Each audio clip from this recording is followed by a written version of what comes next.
Voilà qui nous donne de rentrer dans le cadre de rectificatif.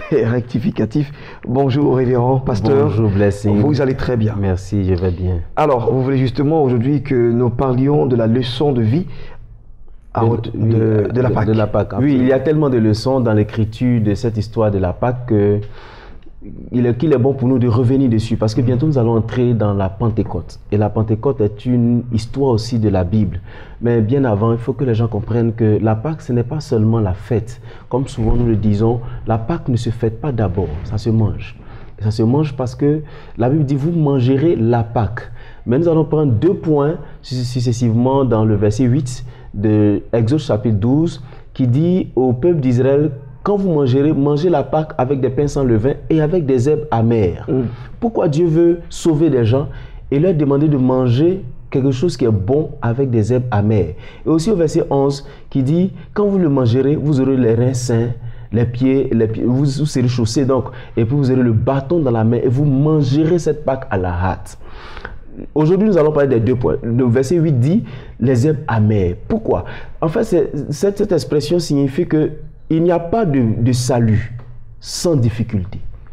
Parce que qui n'a pas de mal à manger quelque chose qui est amer? Tout le monde a du mal à manger quelque chose qui est amer. Mais c'est une condition sine qua non pour que nous puissions entrer en possession de la Pâque. Donc, les gens devaient comprendre qu'il y a une difficulté à atteindre le salut. Il n'y a pas de vie sans difficulté. Il n'y a pas d'obtention de projet par magie. Ce n'est pas une question, non. On m'a prophétisé sur moi pour que j'atteigne telle étape en 6 mois et puis 6 mois sont passés. Non, Dieu ne fait pas de magie. Dieu nous coordonne les activités que nous faisons en nous donnant la lumière pour que nous puissions les réaliser au bon moment. Donc, cette herbe amère signifie forcément que Blessing ne peut pas atteindre ses objectifs sans passer par des difficultés. Il n'y a pas de vie avec Dieu, une vie sans problème. Il n'y en a pas. Et juste pour faire comprendre aux gens aussi que c'est normal qu'un chrétien ait des difficultés. C'est normal. Il n'y a pas de diable en cela. Souvent, on lit beaucoup de diable parce que nous ne comprenons pas qu'il y a des herbes amères dans l'obtention du salut. Et le verset 11, il dit, quand vous mangerez, vous aurez les reins sains, les pieds, vous serez chaussés, vous aurez les bâtons et tout ça. Et puis, enfin, voilà. Mais vous voyez, en fait, ça vous dit qu'il y a un état, il y a un temps. L'état, c'est l'état dans lequel il faut que tu sois prêt. Et il faut que tu investisses en toi. Manger la Pâque, c'est investir en nous le maximum possible pour que nous soyons en bon état, au bon moment. Parce qu'il y a une opportunité qui viendra à nous maintenant. Est-ce que nous allons pouvoir saisir cette opportunité au bon moment? C'est ça la Pâque. Parce qu'en fait, si la Pâque signifie passer au-dessus, pour que la pauvreté puisse passer au-dessus de nous, il faut que nous soyons en bon état au bon moment. Et que nous puissions accepter de subir la difficulté pour être prêt quand l'opportunité va se présenter. Pour que cette Pâque, pour que la malédiction, la pauvreté passe. Parce que la Bible dit la pauvreté rôde la pauvreté est comme un rôdeur. Enfin, il cherche qui rentre pas. Je dirais ça comme ça, mais je dis, je sais pas, il a oublié l'expression bien. Mais je veux dire, la pauvreté rôde.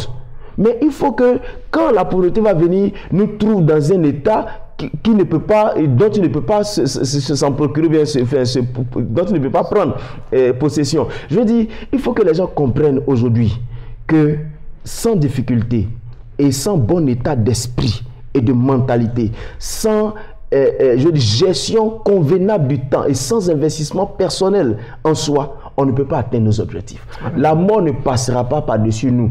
La Pâque ne sera pas mangée et la mort viendra sans qu'on le sache bien, en accusant des dieux, en accusant des sorciers. Souvent, on prophétise sur la vieille maman qui est en train d'appeler le Seigneur pour le rejoindre, de sorcières, parce qu'on n'a pas réussi et on n'a pas accepté de suivre la difficulté et être prêt au bon moment.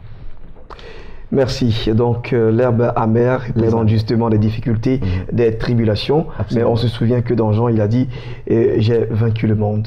Absolument.